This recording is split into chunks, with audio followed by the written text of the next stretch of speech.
Well, it's a sense of relief, and it's great that the King wrote that note and that Trump has backed down because those comments were awful. I've never seen so many families upset. Obviously, they've lost loved ones. Some of our veterans, of course, have got life-changing injuries because of the bravery they showed. And it was quite appalling for President Trump to make those comments. So I'm relieved he has backed down, grateful for the King for his intervention. It doesn't change my view of Donald Trump, I have to say. And it doesn't change my view that this government's approach to Donald Trump is not the right one.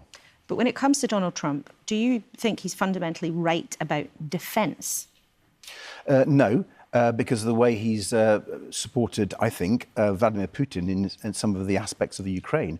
He is right to say that NATO, and particularly in Europe, needs to step up and increase defence spending, and he's been part of the way that has changed our debate. But so has Vladimir Putin. And I think capitals across Europe are deeply troubled, rightly, that Vladimir Putin poses a new style of threat.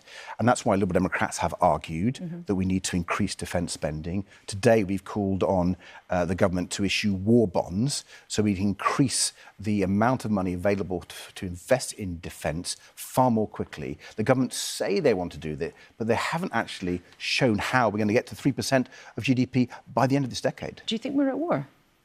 I think we are almost like a Cold War type scenario, aren't we?